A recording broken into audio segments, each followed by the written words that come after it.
Good afternoon, everybody, and I'd like to welcome you to this session on good estates management. My name's David Fugurally, and I'm from the Capital Efficiency and Capability team in the Department of Education.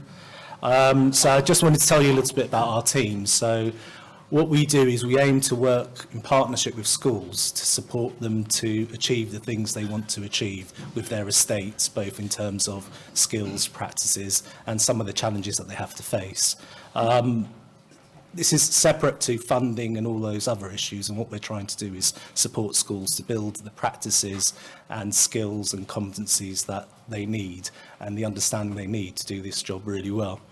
I'm going to give you a little bit of an overview of our approach and what we're doing, and then our partners from Arcadis will go into a bit more detail about one of our programs to try and illustrate the benefits and the aims that we're trying to achieve. So let's see. And you have to bear with my lack of technology skills. Here we go. So I just wanted to start off with the importance of estate management. Why is it important? You know, it's not, is it just an ordinary function? And I think the top statement there is, you know, there's nothing more important than keeping children and those who work with them safe in schools in any other type of building. And so that's the fundamental starting point that we where we launch our work and our products and services from. And we have three aims, and the first is that buildings and the estate safe, so we protect anyone on those buildings from any risk of harm. The second is that those estates fulfill their basic functions. They're sheltered, they're warm, they're dry, all of those things that you'd expect from the estate. And the third is that the estate actively supports the process of teaching and learning, so that it actively contributes to outcomes for young people across the country. And quite often, I'm from a policy background. I used to be head of safeguarding and disadvantaged children, and so I didn't really think about the position that a school building can play in making a difference to outcomes for young people. But coming over to the Capital Directorate really opened my eyes, and you know, it just helped me really understand the importance of safe and well-maintained buildings. And nothing that we try to achieve for our children can be done without proper facilities. So again, one of the things we're trying to do is get people to understand that and raise the priority of doing this work. So DfE isn't a responsible body or a duty holder, and those are schools and those responsible for their land. But what we try to do is we try to support schools and responsible bodies to achieve what they want to achieve through a number of means. The obvious one and the well noted one is around funding, and I've got a few statistics up there, but also with guidance, products and services, working groups, and all the different things we do.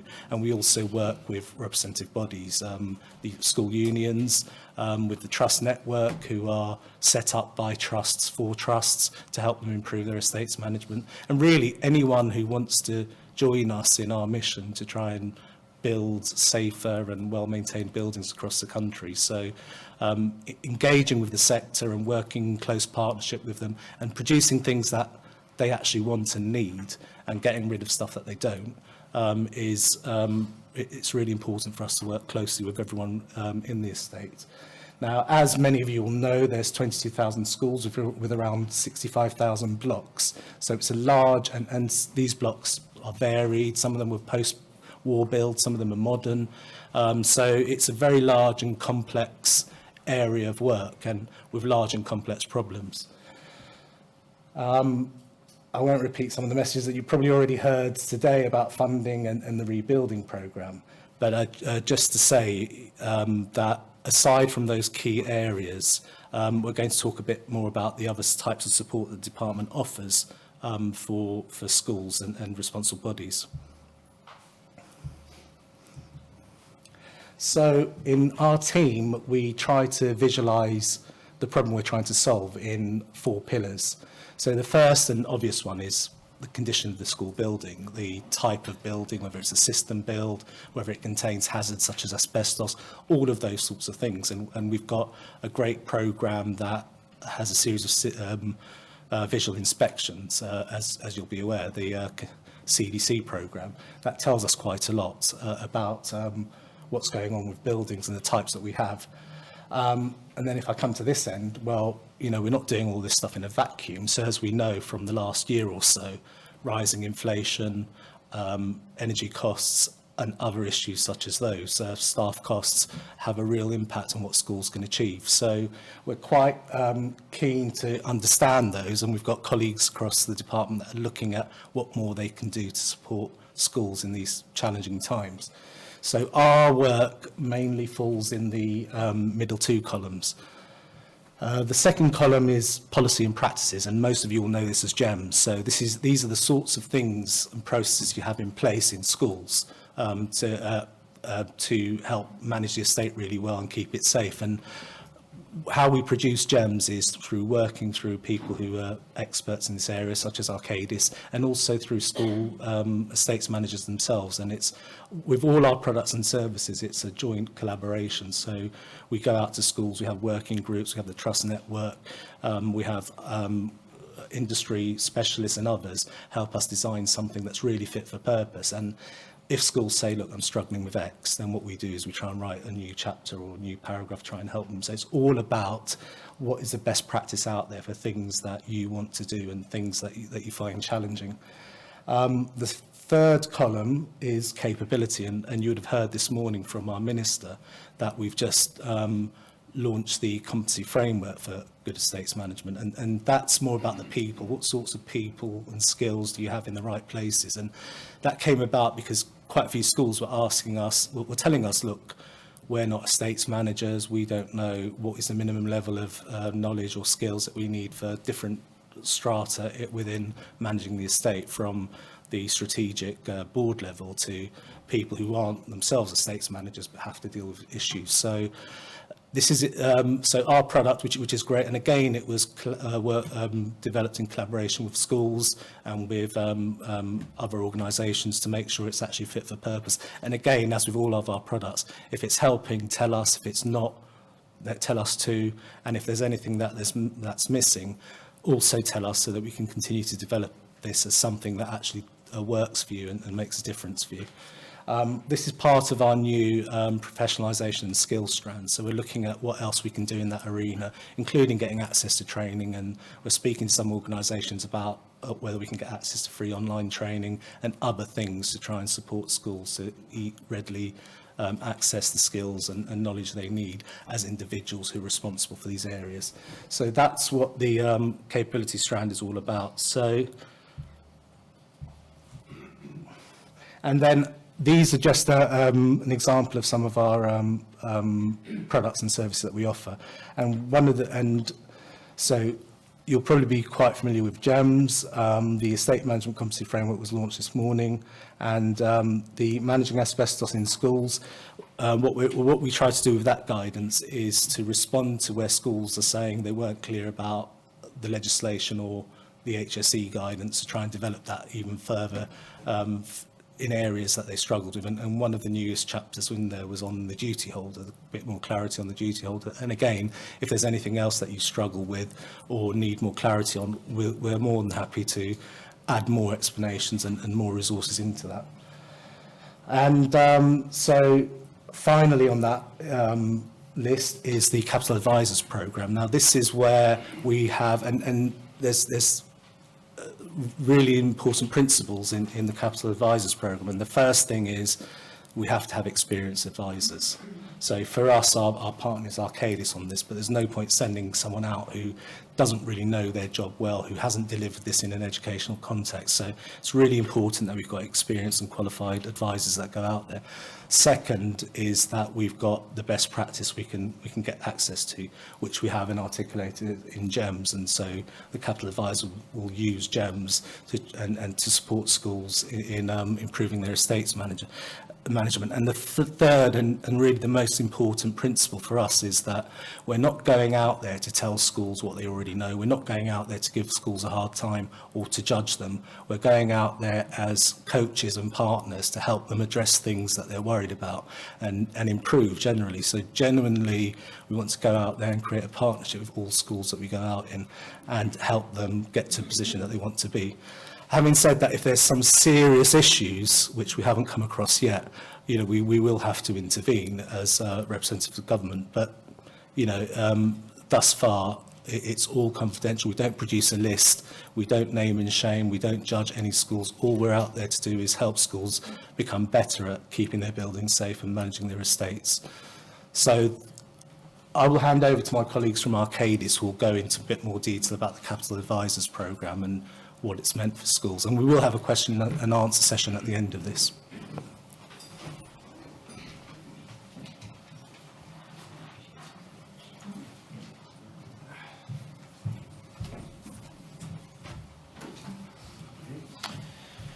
Thanks, David. My name's Andrew Dutton. I'm Sector Leader for Education at Arcadis and the Capital Advisor, actually, on the programme that we're talking about just now. So over the last 2 years, we've worked with over 70 trusts, and that's covering something like 400 schools on their good estate management practices, and that's been through the Capital Advisor programme. The programme was developed to play to the DFE's mission, really, to create world-class estates management across the school's estate. And that's no small ambition. We shaped the advisor programme around the 5 areas, strategic areas that you see on the graphic there, which play to all of the guidance in the Good Estates Management Guide for Schools. This guidance and the support through the programme has helped trusts improve considerably in certain areas, and we've been able to measure that improvement from the feedback that's been given. But importantly, it's helped them mitigate and deal with some of the key challenges that they've been facing. And what we're going to do now is just think about some of those challenges as we go through. Yes, thanks, Andrew. So just set the context, really, of the value that good practice and GEMS can offer to trust moving forward. I think it was a really good idea just to give a bit of a flavour of what some of the key challenges were, which shouldn't be a shock to anyone in the room, quite common knowledge, but predominantly around cost, risk and resource, actually. And in terms of cost, David mentioned this earlier on, rising construction costs, rising energy bills, wage rises, all having an impact on existing budgets. And actually that's having longer term impacts on managing and maintaining the estate. It's putting pressures around what you can and can't do. And that doesn't mean standards aren't rising either. But actually it's leading to estate risk as well, because usually when projects are delivered, there's usually a bit of a contingency fund, some reserve funds here and there, just to use in case the project's over budget. Well, actually, them reserve funds are being used on a day-to-day basis now, and they're under pressure. So there's a more of an emphasis on making sure that projects stay within budget. Now, I've got estate risk there, and a key component around that was, how do we identify what our key priorities are across the estate? How do we know what to do, when to do it, and how to do it, based on this limited allocation, limited budget?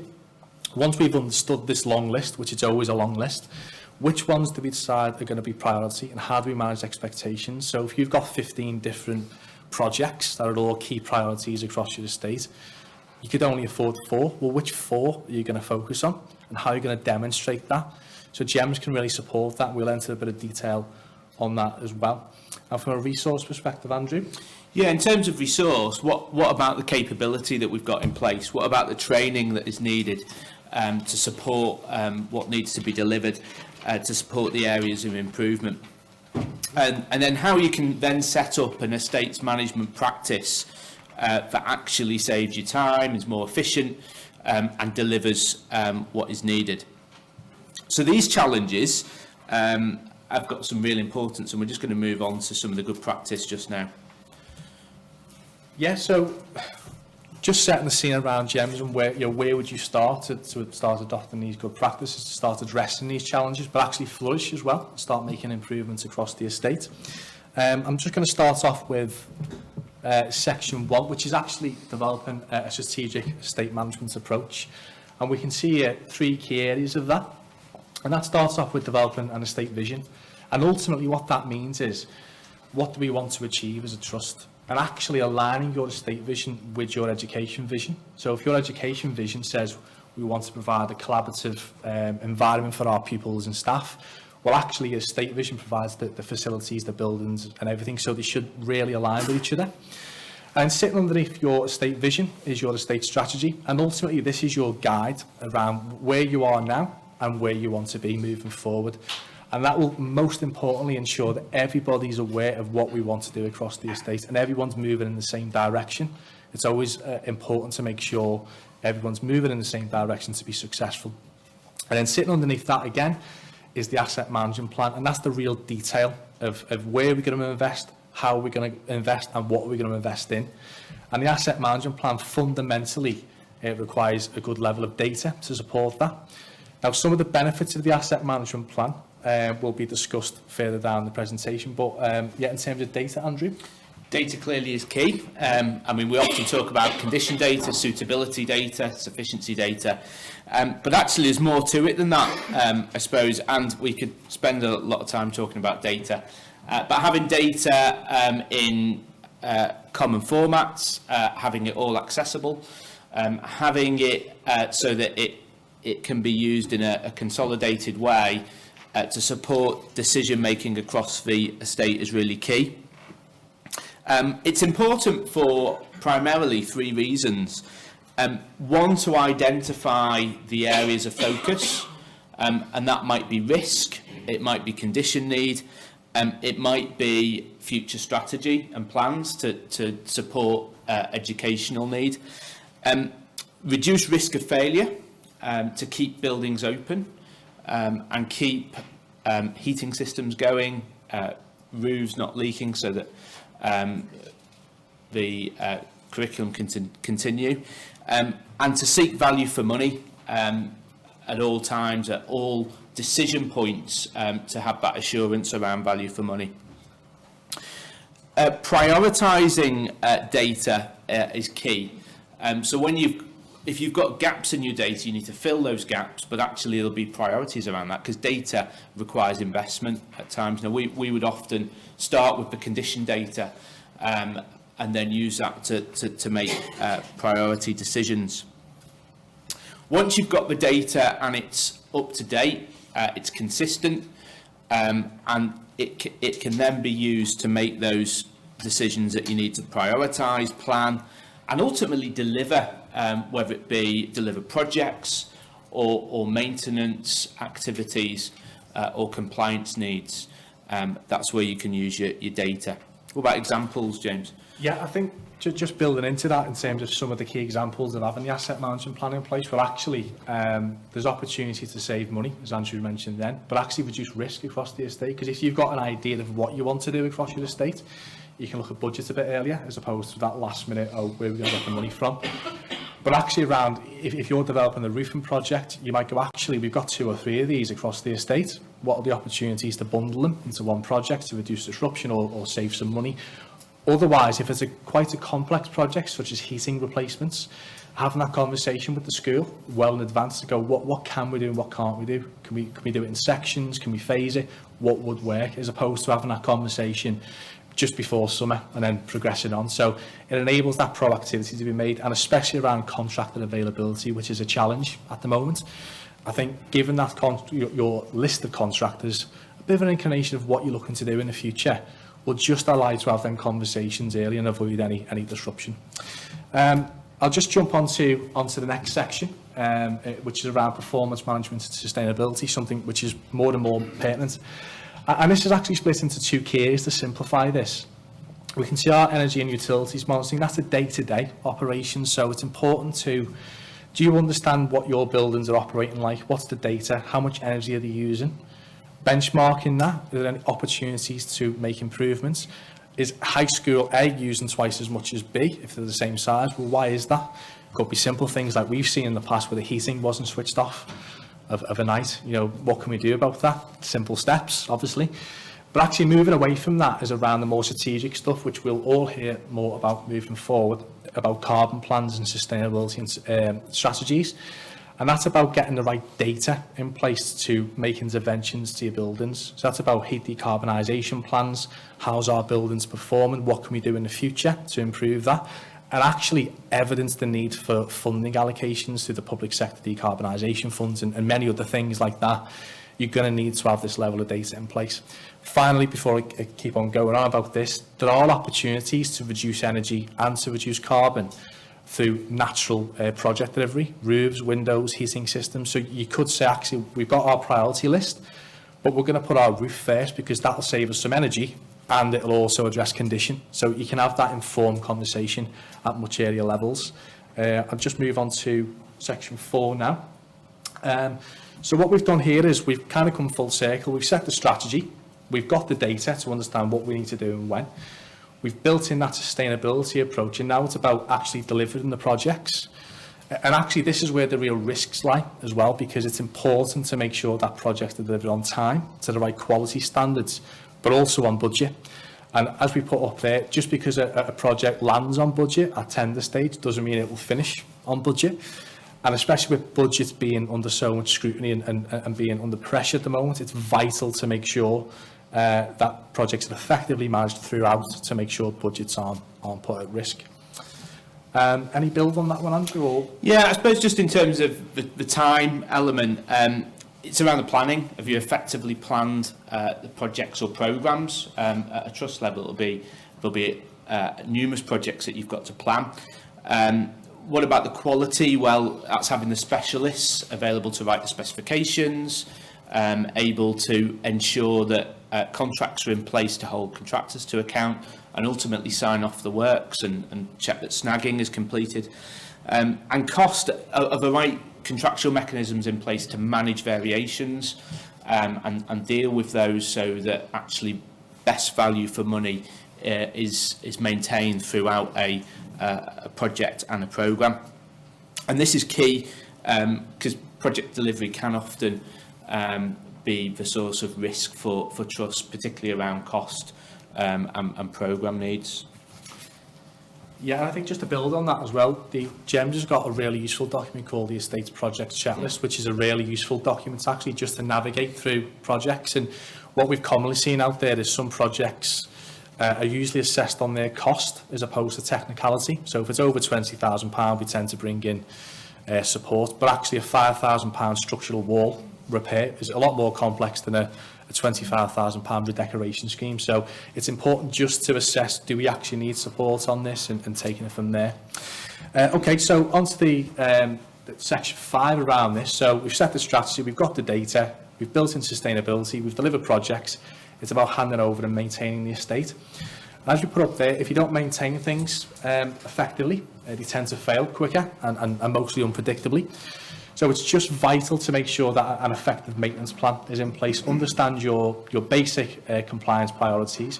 Make sure you're maintaining things effectively, but actually use that data from your maintenance to link back into your asset management plan. A condition survey is an outlook of what it was on the day. So your boilers could be 2 years in advance based on what your condition surveys say. You could have your engineer come out and say, I've serviced the boilers and actually they're going to fail very soon. There's no parts available. That gives you the opportunity to say, okay, we'll put that to priority 1, as opposed to spending your allocation halfway through your roofing projects and then your boiler fails and where you're going to get the £200,000 for potential school closure. So just using that data to feed back in on a weekly, monthly, annual basis is really helpful to move forward. And finally, just make sure that whoever's doing the maintenance is qualified and competent to do so. It will make things last a little bit longer too. Okay. I suppose just to bring it all together in terms of what we've spoken about, it's really quite simple. Start with a strategic approach. Get to understand your estate, and that's informed by reliable, up-to-date data. Build a sustainable and energy-efficient approach to delivery. Prioritise what you've got to do, and then follow through on the plan that enables your estate to be well maintained. And that kind of concludes our part of what we're going to say, and we're going to some discussion and questions now. David, yeah? Sit back down.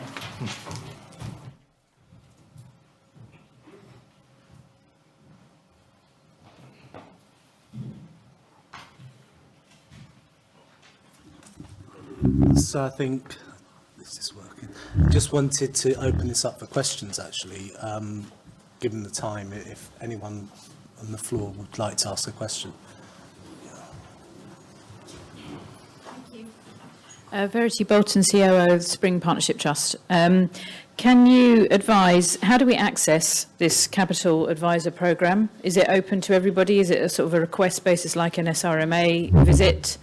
And also, what does that visit or that process actually look like?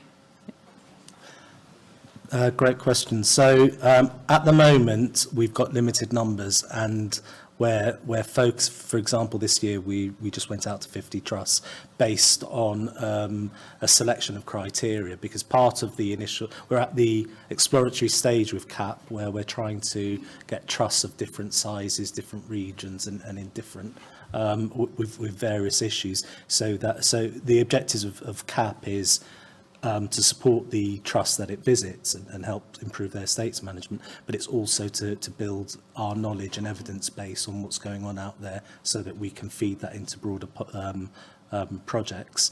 And so right now we've got very limited spaces, and we look at a number of selection criteria and approach trusts. We're hoping in the future to ramp that up to more a business delivery model once we've formulated what the final CAP program will look like. But actually right now what we do is we improve based on each iteration of the program. And the other challenge with ramping up is we only want to send out the best advisors that we have on this area, because there's just no, because schools can access a lot of this stuff themselves through what we produce, and there's not really great value in a capital advisor visit if the capital advisor isn't fully experienced and well qualified with a long track record of making improvements, and that's quite challenging to get numbers of those advisors. So that's one of the limitations of ramping up. But having said all of that, there's common problems that schools will face, and one of the things we're going to use the programme for is to develop further tools and advice that all schools can access from what we learn from the CAP advisors. And on how the visits work, I'll hand over to my colleagues in Arcadis who can go into more detail. Cheers. What's your mic, isn't it? Yeah, so ultimately the Capital Advisor Programme is split into three key phases, really. So there's a pre-engagement phase, and that's the opportunity to get to know the trust, send out a questionnaire, get a flavour and feel of current practices, agree suitable visits and set up meetings, etc. And then we're into stage 2, which is the visit itself. So it's an opportunity to run through a full day session, have a conversation around current practices, current challenges, provide our recommendations, have really informed discussions with the right representatives and stakeholders. And then following on from that is then the development of a recommendations report, which is standardised in terms of its structure and it covers, very similar to this, but tailored in an approach that the recommendations are useful for yourselves. So, that the recommendations have got to be feasible, they've got to be user-friendly, they've got to work.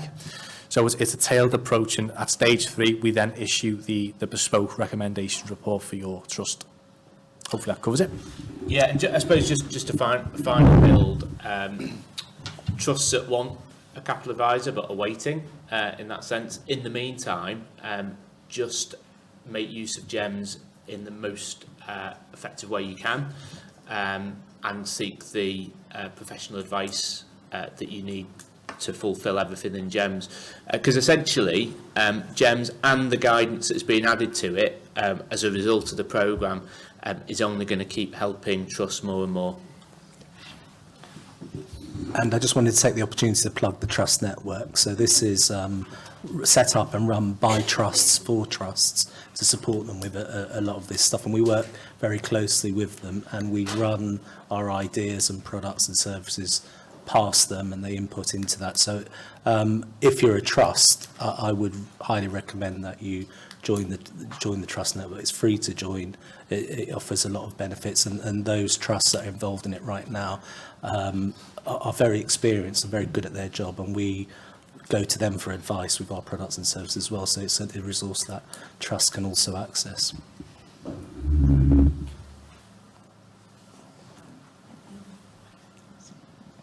Hi, I'm Jo Marchant. I'm Head of Estates at an 8 school MAT and coordinator for the Trust Network. Thanks very much for the plug, David. And yes, do please come and join us. So I'm really pleased to hear that the Estates Management Competency Framework's been launched today. So just a few questions around that. One, is it available on gov.uk today? Because that would be great. Chloe's giving me the thumbs up, so obviously that's a yes, brilliant. And also there's been mention obviously about training and development for estates management staff. Do you envisage that at some point in the future we may get to having a suite of qualifications the same as we've got for school business professionals? How is the training going to evolve, basically? I can probably make a start on that. So there's a number of training bodies and professional organisations out there that will ultimately support with estates management. The closest I can think of is around the Institute of Workplace and Facilities Management, and they offer really useful training, support, guidance around facilities management and estate management professionals. And there's different levels depending on what role and responsibility you're doing, but it's a well-known organisation out there. So I'd always recommend that type of professional body for estates management. On a wider basis, the Royal Institute of Chartered Surveyors is a good body, the Chartered Institute of Building, so there's many out there, but I think the closest alignment with the actual operation and management of the estate would be the Institute of Workplace and Facilities Management at present.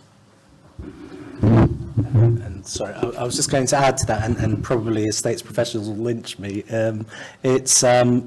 What we're trying to do is develop our offer on what schools want and need. So if there's something that there's a gap or that you're struggling with, do talk to us and we'll see how we can develop that and work with our partners to do that. If there's something that you think isn't as helpful, because this isn't about us pushing burdens or additional guidance to you. This is about developing products and services that make a meaningful difference to schools out there, and we're very keen to do that, and we can only do that in partnership with you, and that's why we're happy to be working with the Trust Network, and we've set up a series of working groups, and everything we produce goes through a sector-led working group. So again, any areas that you're struggling with or you'd like further support on, do let us know, and we'll look at developing that.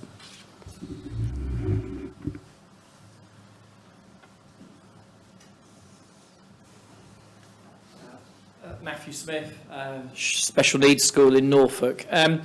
We're not part of a trust. We're not part of an academy trust. We have I know the government's agenda, but what is there for maintained schools? What is there for LA foundation schools, whatever it may be, that aren't sort of in trusts? What counter offers are there for us?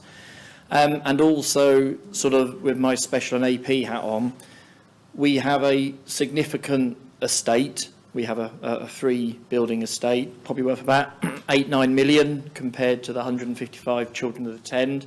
Hydrotherapy, physiotherapy, nursing, oxygen supplied within rooms, etc. And where GEMS is good, I absolutely applaud it.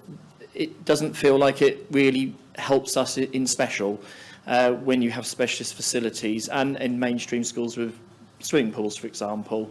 So I think there's something to look at there. But I am sort of, as a maintained or as an LA school, what's there for us as well.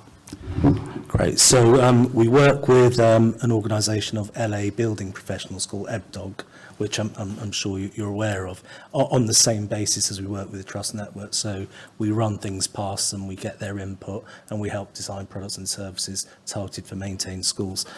Everything we offer is open to all schools. And again, you've mentioned the special needs and AP needs, and if that's a section that schools need, we're more than happy to explore that. And as a graduate from AP myself, which was a dripping Victorian dungeon in central London, I'm very keen that we support school pupils, particularly those that need our help the most. So please do get in contact with us, and we'll see how we can develop a better support offer for special and AP schools.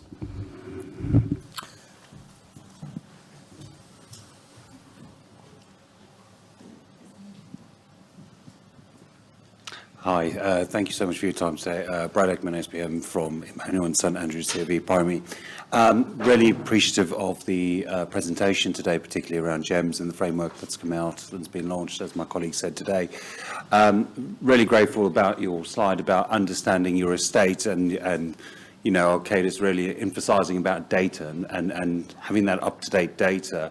I am aware that the department does carry out building condition surveys and has a rolling programme of those. When will you be sharing that data with us?